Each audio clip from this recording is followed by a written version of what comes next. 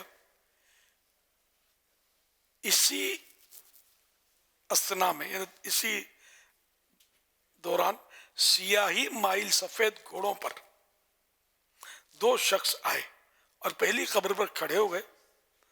ان میں سے ایک دوسرے سے کہنے لگا لکھو. اس نے کہا کیا لکھوں؟ وہ کہنے لگا 3 مربع میل لکھو. پھر وہ دوسری قبر پر پہنچ گئے اور کہا لکھو.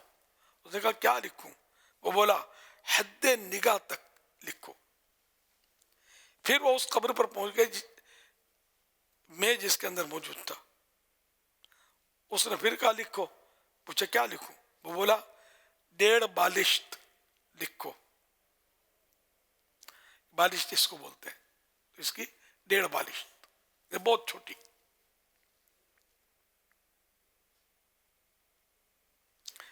اب میں بیٹھ کر جنازوں کا انتظار کرنے لگا تو چند افراد ایک جنازہ لائے اور پہلی قبر پر رک گئے. میں نے پوچھا یہ کس کی میت ہے؟ مجھے بتایا گیا یہ پانی بھرنے والا عیال بال بچوں والا آدمی تھا. اس نے بوقت وفات پیچھے کچھ نہ چھوڑا. تو ہم نے اس کے لیے کچھ دراہم نے کچھ چندہ کر کے رقم جمع کی. میں نے کہا یہ دراہم مرحوم کے بچوں کو دے دینا. میں نے اجرت میں نہیں لی ہے، بچوں کے لیے بچوں کو دے دینا. پھر میں نے ان کے ساتھ مل کر اسے دفن کر دیا. پھر ایک ایسا جنازہ لایا گیا جس کا وہی آدمی تھے جنہوں نے اسے اٹھایا ہوا تھا. 4 افراد. اسے دوسری قبر کے پاس لایا گیا جس کے بارے میں حد نگاہ تک وسعت لکھی گئی تھی. میرے پوچھنے پر انہوں نے بتایا کہ یہ ایک مسافر تھا جو دوران سفر اپنے گھوڑے پر مر گیا اور اس کے پاس کچھ بھی نہیں تھا. میں نے اس کے لانے والوں سے کچھ نہ دیا، اجرت نہیں دی، اور ساتھ مل کر مردے کو دفن کر دیا. اب میں تیسرے کا انتظار کرنے لگا حتیٰ کہ عشاء کے قریب تیسری میت لائی گئی جو کسی سردار کی بیوی تھی. میں نے ان لوگوں سے قبر کھودنے کی اجرت مانگی تو انہوں نے میرے سر پر ضرب لگائی، مارا اور اسے دفن کر کے چلے گئے.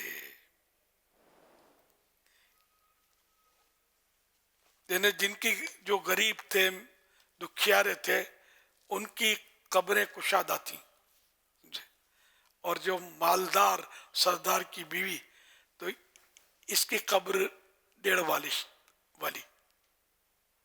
اور تھے بھی کسی ظالم لوگ کو اجرت بھی نہیں دی اس کو، بلکہ مارا مانگی. تو اللہ پاک کے خفیہ تدبیر کیا. تو میں نے اس لیے عرض کیا تھا کہ کوئی بھیڑ بھاڑ ہو کسی جنازے میں تو یہ فائنل نہیں ہے کہ یہ بندہ کوئی اللہ کا مقبول ہے. بھیڑ بھاڑ تو لیڈروں میں ہوتی ہے، غریبوں میں کم ہوتی ہے، مالداروں میں کافی ہوتی ہے بھیڑ بھاڑ. تو حقیقت میں تو اللہ کی رحمت سے ہی مغفرت ہونی ہے، بخشش ہونی ہے. اس لیے میں نے وصیت کہ انتظار نہیں کرنا ہے، سنت کے مطابق جلدی دفن کر دینا ہے. سنت یہی ہے کہ جلدی، اگر نیک بندہ ہے تو اس کے اجر کے مقام پر جلدی پہنچا دو، اگر برا ہے تو اس کو اپنے اوپر سے ٹال دو، مطلب جلدی بھگتا دو اس کو. تو یہ پتہ نہیں ہوتا ہم کو کہ یہ نیک ہے یا بد ہے. ہم کسی کے بارے میں فائنل نہیں کر سکتے کہ اس کے ساتھ کیا ہونا ہے. تو اس لیے جلدی کر لو تاکہ وہ جو جیسا ہے وہ اپنے اس حال میں پہنچ جائے. اس میں بڑی سمجھ پڑتی ہے کہ خالی گیدرنگ نتھنگ، مطلب گیدرنگ تو لیڈروں میں اسے جمع ہو جاتی ہے یار، ان کے مالداروں میں جمع ہو جاتی ہے ان کے بیٹوں کو اچھا لگانے کے لیے، یا پیسے پھنسے ہوئے ہوتے ہیں تو خوشامد کے طور پہ آگے آگے رہنا پڑتا ہے تاکہ بیٹا دے دے پیسے، جیسی نیت. عقیدت کے ساتھ لوگ جاتے ہیں، علماء اور مشائخ کے ساتھ، نیک بندوں کے ساتھ. جنرلی مالداروں کے ساتھ یا لیڈروں کے ساتھ عقیدت ذرا مشکل کام ہے. جنرل بات کر رہا ہوں، مشکل کام ہے.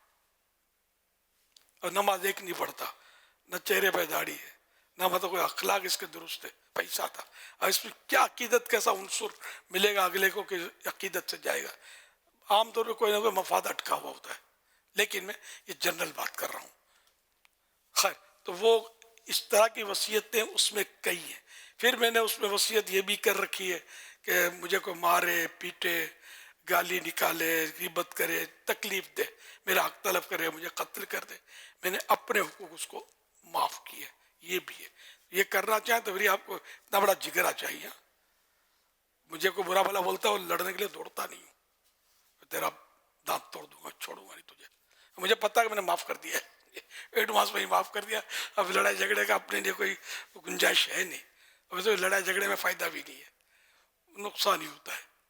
تو میں سمجھانے کی دیر کر رہا ہوں. تو اگر آپ کا بڑا جگرا ہے پھر لڑائی نہیں کرو گے. کوئی ڈانٹے گا جھاڑے گا گالی نکالے گا الٹا سیدھا بولے گا تو جھگڑے نہیں کرو گے. سمجھے تو آپ اگر ہے تو پھر معاف کر دو. اس سے بڑھ کر کیا ہے. ہم بندوں کو معاف کریں گے ہمارا رب ہمیں معاف کر دے گا. لیکن یہ میرا معاف کرنا اپنی جگہ پر ہے آپ کا معاف کرنا اپنی جگہ پر ہے. حقوق اللہ بھی ہوتے ہیں. جیسے قاتل کو معاف کیا تو اس میں 3 حقوق ہیں. ایک اللہ کا حق ہے حق اللہ ہے. قتل مسلم میں قتل ناحق میں اللہ کا حق ہے اور ورثہ کا بھی حق ہے. تو اب میں نے تو اپنا حق ہی معاف کر سکتا ہوں کہ میں قیامت کے دن اس سے انتقام نہیں لوں گا. اگر کسی نے مجھے قتل کر دیا تو کہ میرا جو حق ہے وہ میں معاف کر چکا. لیکن حق اللہ رب معاف کرے یہ ضروری نہیں ہے نا. اس کے لیے سچی توبہ.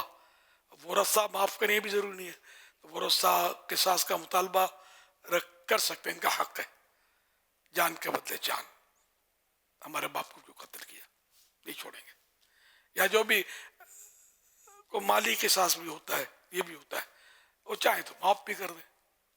تو یوں مطلب 3 حق قتل ناحق میں ہوتے ہیں. اسی طرح بندے کی حق تلفی کی تو اس میں بھی اللہ کا حق تو ہر جگہ رہتا ہے نا کہ اسی نے منع کیا کہ گالی مت دو کسی کا دل مت دکھاؤ غیبت مت کرو وغیرہ وغیرہ.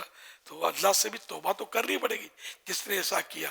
تو جان بوجھ کر جو کرے گا کہ چلو معاف کر دیا اس نے تو کچھ نہیں ہوتا یار تو یہ تو مارا جائے گا. یہ نہیں ہے. ہم اپنا حوصلہ رکھیں کہ ہماری وجہ سے کسی مسلمان کو اللہ پاک عذاب نہ دے. یہ ہمارا درد ہونا چاہیے. پھر رب کی مرضی ہے نا. تو اس لیے مطلب کسی کو ناک ستانا دل دکھانا یہ اچھا کام تو نہیں ہے نا. صلو علی الحبیب صلی اللہ علی محمد. ایس ایم ایس کے ذریعے فیصلہ آباد سے ایک سوال آیا ہے کہ امیر اہل سنت سے سوال ہے کہ اگر امام صاحب تراویح پڑھا رہے ہوں اور 2 رکعت کے بعد قاعدے میں نہ بیٹھیں اور تیسری میں کھڑے ہو جائیں اور تیسری بھی بھول سے پڑھا دیں قاعدہ نہیں کیا انہوں نے سلام پھیر دیا تو اب کیا حکم ہے؟ تیسری میں سلام پھیر لیا دوسری رکعت میں بیٹھے نہیں اور تیسری میں کھڑے ہو گئے اور تیسری سلام پھیر دیا تو نماز تو نہیں ہوئی ان کی. نماز نہیں ہوگی دوبارہ پڑھنا پڑے گی. 4 پڑھ لیتا تو میرا خیال ہے سجدے سہو جی پھر 2 رکعت مل جاتی. جی اگلی 4 پڑھ لیتا نا تو سجدے سہو کر لیتا اور 2 رکعت اس کی ہو جاتی.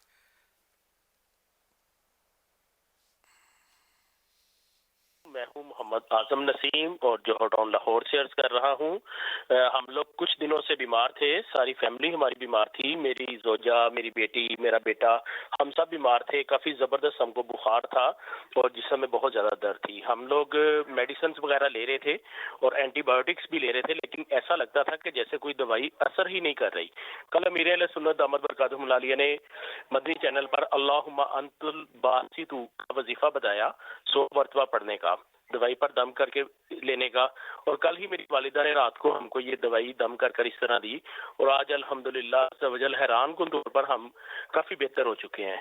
میرے لیے سنت کی بارگاہ میں گزارش ہے کہ ہمارے لیے مزید دعا فرما دیں. آپ کا بہت شکریہ. خوش رہیں آباد رہیں. اللہ کریم امی کو شفا دے. جو باقیات ہوں مرض کے وہ بھی چلے جائیں. اللہ آپ سب کو شاد و آباد رکھے. ماشاءاللہ اس طرح کوئی آتی ہے تو باہر بدنی بہت خوشی ہوتی ہے. تو میں تو اس رمضان میں نے چند روز سے میں کوشش کر رہا تھا کہ میں روزانہ آج کا وظیفہ اب یہ آج کا ورد پہلے سوچا لفظ ورد اتنا مشہور نہیں ہے. میں آج کا وظیفہ میں روز بیان کروں گا. نیت ہے میری کہ اس سے امت کو بڑا نفع ہوتا ہے. لوگ بڑے خوش ہوتے ہیں نفع ہوتا ہے. اور اس طرح مدنی چینل کی بھی ظاہر نیک نامی ہے کہ یار آج سنتے کیا یہ ورد بتاتا ہے. اس بہانے دیکھ لیں گے تو وہ مسئلے بھی سیکھ لیں گے.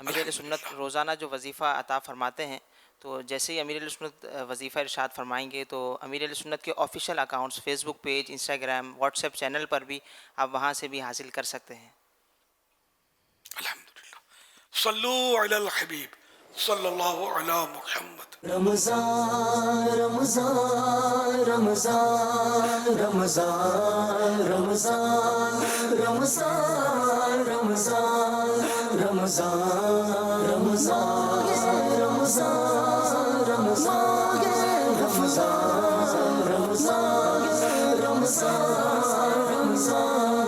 رمضان رمضان مرحبا صد مرحبا پھر آمد رمضان ہے، مرحبا صد مرحبا پھر آمد رمضان ہے، کھل اٹھے مرجھائے دل تازہ ہوا ایمان ہے، کھل اٹھے مرجھائے دل تازہ ہوا ایمان ہے، کھل اٹھے مرجھائے دل تازہ ہوا ایمان ہے۔ رمضان رمضان رمضان رمضان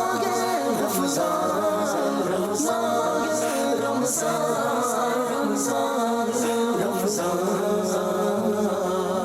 رمضان الکریم۔ صلو علی الحبیب صلی اللہ علی محمد۔ شعیب اتاری، امیر سنت سے میرا سوال ہے، رمضان کا دوسرا عشرہ مغفرت ہے، تو کیا پہلے میں مغفرت نہیں ہوگی؟ اور رمضان کے علاوہ تو مغفرت بھی ہوگی بھی نہیں، اس کا مطلب کیا یہ لیں معاذ اللہ، ایسا نہیں ہے۔ خصوصیت کے ساتھ رحمت کا یہ عشرہ ہے، مغفرت بھی رحمت سے ہی ہونی ہے، اور عشرہ مغفرت میں بھی مغفرت رحمت سے ہوگی۔ ہمارے عمل سے کیا ہونا ہے؟ ہمارا عمل کیا ہے؟ اللہ کی رحمت سے ہی ہوگا، نجات بھی اللہ کی رحمت سے ملے گی۔ تیسرا جو جہنم سے آزادی کا شرح ہے، جہنم سے آزادی امی دلوائے گی، ابو دلوائیں گے، یا بینک بیلنس دلوائے گا، اللہ کی رحمت سے ہی ہوگی۔ تو رحمت سے تم کوئی لمحہ خالی ہی نہیں ہے۔ اللہ کی رحمت اتنی وسیع ہے، وہ کوئی آیت بھی ہے وسعت کی۔ ورحمتی وسعت کل شیء، اور میری رحمت ہر شے سے بڑھ کر ہے۔ ہر شے سے، اللہ کی رحمت، اللہ فرماتا ہے میری رحمت ہر شے سے بڑھ کر ہے۔ تو بہرحال اب یہ سوال ہے یا سوال برائے سوال ہے، اللہ بہتر جانتا ہے۔ بہرحال جو سمجھ میں آیا وہ جواب عرض کیا گیا۔ صلو علی الحبیب صلی اللہ علی محمد۔ میں محمد کلیم قادری، بنگلہ بازار اورنگی ٹاؤن حقانی مارکیٹ سے بات کر رہا ہوں۔ میرا ایک امیر اہل سنت سے سوال یہ ہے کہ ہم دکاندار حضرات رمضان کے مہینے میں رات کے 2 سے 3 بج چکے ہوتے ہیں گھر جاتے ہوئے، بھوک کی شدت ہوتی ہے جس میں ہم کھانا بھی کھا چکے ہوتے ہیں، رات کو گھر جا کے کھانا کھا رہے ہوتے ہیں۔ تو میرا یہ امیر اہل سنت سے سوال یہ ہے کہ آئے کہ ہم اس رات کے کھانے میں سحری کی نیت کر لیں، کیا ہمارا روزہ ہو جائے گا یا سحری کرنا لازمی ہے؟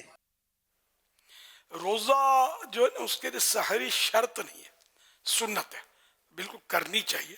2-3 بجے آپ نے کر لی مثلا، اور ٹائم ابھی 3-4 گھنٹے رات باقی ہے، تو کوئی حرج نہیں، سحری تو ہو گئی رات کو جب بھی کی، لیکن افضل یہ کہ آخری وقت میں سحری کرے، تاخیر سے، رات کے آخری چھٹے حصے میں۔ تو اس لیے سے پانی پی لے، بھلے کھانا ویسے ہی کھا لیا، اس میں نیت عبادت اور قوت حاصل کرنے کی تو سارا سال کرنی ہوتی ہے، اور بھی نیتیں اس کی۔ سحری کی اگر نیت نہ کرے، اگر اٹھنے پر یوں لگتا ہے کہ میں اٹھ جاؤں گا، تو سحری کا وقت ختم ہونے سے پہلے کہ وہ آخر میں سحری کی نیت سے پانی پی لے، پانی سے بھی سحری ہو سکتی ہے۔ 2-4 کھجوریں کھانا چاہے بھی کھا لے تو اس سے بھی انرجی ملتی ہے، طاقت رہے گی۔ اور کچھ کھانا چاہے تو کوئی پابندی نہیں ہے، اور سحری کا جو کھانا ہے اس کا قیامت میں حساب بھی نہیں ہے، یہ بھی بشارت ہے۔ صلو علی الحبیب صلی اللہ علی محمد۔ زین العابدین بھائی، ہم نے سنا ہے رمضان المبارک میں آپ نے یہاں پر کچھ ڈسکاؤنٹ کا سلسلہ شروع کیا ہے، آپ کا کیلے کا گودام ہے ماشاءاللہ اتنا بڑا، تو کیا ڈسکاؤنٹ دیا اور کیوں دیا؟ اہل سنت کے فرمان پہ دیا ہے، 5% ڈسکاؤنٹ دیا ہے کیلے پہ۔ یہ حضرت صاحب کے کہنے پہ لگایا ہوا ہے، 10% ڈسکاؤنٹ لگایا ہوا ہے۔ سید زادوں کے لیے کیا ہے؟ ان کے لیے 20% کریں گے انشاءاللہ. حضرت صاحب کے کہنے پہ 10% ڈسکاؤنٹ رکھا ہے. 1 درجن والے کے لیے بھی اور سب کے لیے ہے. یہ سید زادوں کے لیے 20% ہے. یہ امیر اہل سنت کے کہنے پہ ہم نے 20% الحمدللہ 100 بیچ رہے ہیں، 80 دیں گے انشاءاللہ تعالی. لوگوں کو روزے کے اندر فائدہ ہونا چاہیے. کمائی تو سالوں سال کرتا ہے، یہ مہینے ایسا ہوتا ہے کہ لوگ کھل کے کھا لیں اور کم پیسوں میں کھا لیں اور اچھی سے اچھی افطاری کر لیں. سید زادوں کے لیے تو خصوصی رعایت یہ ہے، جس دام کا ہمارے پاس منڈی سے آ رہا ہے انشاءاللہ تعالی اسی دام میں ہی دیں گے انشاءاللہ تعالی. حضرت صاحب کے کہنے پہ 10%، 20% جو بھی ہوتا ہے کم کر دیتے ہیں، اور جو سید زادے اپنے آتے ہیں ان کے نہیں اور 20-25% کم کر دیتے ہیں. اچھا کوئی غریب آ جائے آدھا کلو لینے والا تو بولیں گے دانا خراب ہو. بھائی کاٹ کے دے دیتے ہیں اس کو، آدھا کلو والے کو بھی دے دیتے ہیں. حضرت صاحب کے کہنے پہ کیا 10% آف کیا ہوا ہے، اس کی گنجائش نہیں بھی ہوتی تو اس کو اور کم کر کے دے دیتے ہیں. سید زادے بھی ماشاءاللہ آتے ہوں گے، ان کے لیے کیا رعایت؟ ان کے لیے خصوصی ڈسکاؤنٹ آتا ہے، یہ ذرا آپ قیمت کر دیتے ہیں، گفٹ کر دیتے ہیں کسی کو، اس طرح بھی کر دیتے ہیں. یہ ہر سال انشاءاللہ رہے گی یہ رعایت، کیونکہ پورے سال کماتے ہیں، 1 مہینے تھوڑا کم کما لیں گے کیا ہو جائے گا. امیر اہل سنت کے فرما پر کیا ہے انشاءاللہ. اس پہ یہ ہے کہ جو ہمارے پاس جو چیزیں ہیں اس پہ ہم 10%، 5% ڈسکاؤنٹ دیں گے. اچھا کن کن چیزوں پر ڈسکاؤنٹ لگایا آپ نے؟ خربوزہ ہو گیا، کلاچی ہو گیا، سیب ہو گیا، جو چیزیں ہمارے پاس اویلیبل ہیں، یعنی کنو ہو گیا، اسٹرابری ہو گئی، 5%، 10%، جتنا ہمارے سے رمضان المبارک کے مہینے میں ہو سکتا ہے اتنا ہم گاہک سے کم لیں گے انشاءاللہ. سید زادوں کے لیے یہ رعایت خصوصی کہ الحمدللہ اگر سید زادے ہوئیں گے تو ہم اپنی ذات سے ان سے پیسے بھی نہیں لیں گے، اور ہماری طرف سے جو بھی تعاون ہوگا وہ ہم بھرپور کریں گے انشاءاللہ. کیا بات ہے، کیا بات ہے. صلو علی الحبیب صلی اللہ علی محمد. فرمانے آخری نبی صلی اللہ علیہ وآلہ وسلم. لا الہ الا اللہ العلیم الکریم سبحان اللہ رب السماوات السبع ورب العرش العظیم. لا الہ الا اللہ العلیم الکریم سبحان اللہ رب السماوات السبع ورب العرش العظیم. جس نے 3 مرتبہ پڑھا اس نے گویا شب قدر حاصل کر لی. لا الہ الا اللہ، لا الہ الا اللہ الحلیم الکریم، الحلیم الکریم سبحان اللہ، سبحان اللہ رب السماوات رب السماوات السبع السبع رب العرش العظیم. رب العرش العظیم. لا الہ الا اللہ لا الہ الا اللہ الحلیم الکریم، الحلیم الکریم سبحان اللہ، سبحان اللہ رب السماوات رب السماوات السبع السبع رب العرش العظیم. رب العرش العظیم. لا الہ الا اللہ لا الہ الا اللہ الحلیم الکریم، الحلیم الکریم سبحان اللہ، سبحان رب السماوات رب السماوات السبع السبع رب العرش العظیم. رب العرش العظیم. صلوا علی الحبیب صلی اللہ علیہ محمد. اللہم سلمنی من رمضان وسلم رمضان لی وسلمہ منی. صلو علی الحبیب صلی اللہ علیہ محمد. حضرت سیدنا عبداللہ بن عمرو بن عاص رضی اللہ عنہ فرماتے ہیں جو یہ دعا کسی مجلس سے اٹھتے وقت 3 مرتبہ پڑھے اس کی خطائیں مٹاتی جاتی ہیں، اور جو مجلس خیر و مجلس ذکر میں پڑھے تو اس کے لیے خیر یعنی بھلائی پر مول لگا دی جائے گی. آئیے مل کے پڑھتے ہیں. سبحانک اللہم سبحانک اللہم وبحمدک وبحمدک لا الہ الا اللہ لا الہ الا انت لا الہ الا انت استغفرک استغفرک واتوب الیک واتوب الیک. سبحانک اللہم سبحانک اللہم وبحمدک وبحمدک لا الہ الا انت لا الہ الا انت استغفرک استغفرک واتوب الیک. واتوب الیک. سبحانک اللہم سبحانک اللہم وبحمدک وبحمدک لا الہ الا انت لا الہ الا انت استغفرک استغفرک واتوب الیک. واتوب الیک. صلو علی الحبیب صلی اللہ علیہ محمد. فرمانے آخری نبی صلی اللہ علیہ وآلہ وصحبہ وسلم جب کوئی بندہ اس ماہ مبارک یعنی رمضان شریف کی کسی بھی رات میں نماز پڑھتا ہے تو اللہ پاک اس کے ہر سجدے کے عوض یعنی بدلے میں اس کے لیے 1500 نیکیاں لکھتا ہے اور اس کے لیے جنت میں سرخ یاقوت کا گھر بناتا ہے. لے لو فضل و کرم کی سوغاتیں، مغفرت کی بٹیں گی خیراتیں. لے لو فضل و کرم کی سوغاتیں مغفرت کی بٹیں گی خیراتیں آسیو آؤ بھر لو تم داماں واہ کیا بات ماہ رمضان کی آسیو آؤ بھر لو تم داماں واہ کیا بات ماہ رمضان کی مرحبا مرحبا مرحبا ماہ رمضان واہ کیا بات ماہ رمضان کی آنے والا ہے اب ماہ غفران واہ کیا بات ماہ رمضان کی ماہ رمضان میں اترا ہے قرآن واہ کیا بات ماہ رمضان کی ماہ رمضان میں اترا ہے قرآن واہ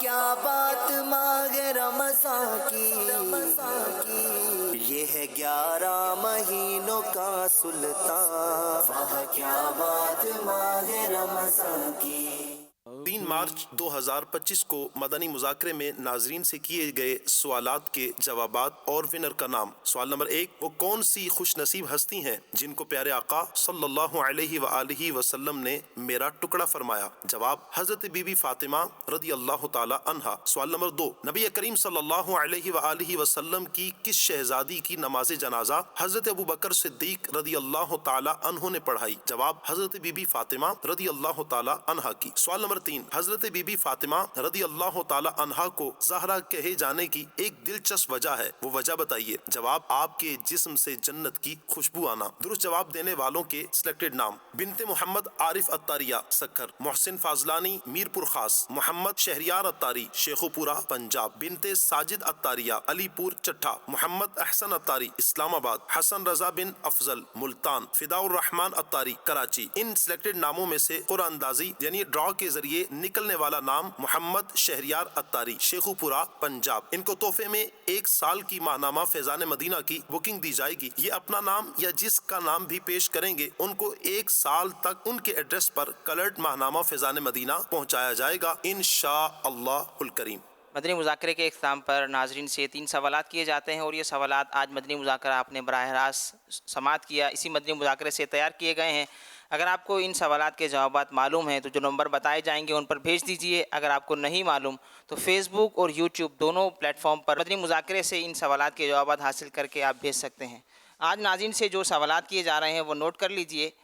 ان سوالات کے جوابات آپ ہمیں واٹس ایپ اور SMS کے ذریعے دے سکتے ہیں۔ سوال نمبر 1، کون سا مہینہ سب مہینوں کا سردار ہے؟ سوال نمبر 2، بچہ کتنے سال کا ہو جائے تو والد کے لیے اسے روزہ رکھنے کا حکم دینا واجب ہے؟ سوال نمبر 3، نابالغ اگر کوئی نیکی کرے تو کیا اسے ثواب ملتا ہے؟ ان 3 سوالات کے جوابات آپ ہمیں واٹس ایپ نمبر 0308262600 اور SMS نمبر 0341125555 پر دے سکتے ہیں۔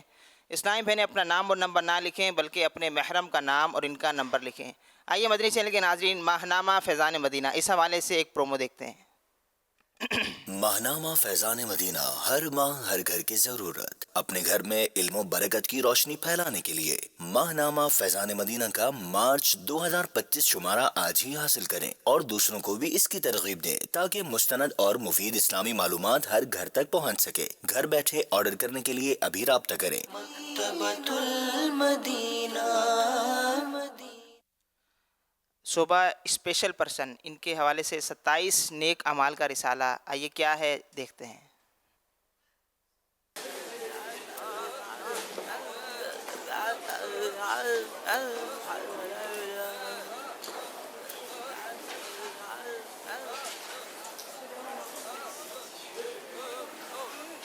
سفید نام اعمال کیوں نہ ہو ان کے، سفید نام اعمال کیوں نہ ہو ان کے، تیرے کرم کی جو بارش میں۔ بھائی یہ کون سی کتاب ہے؟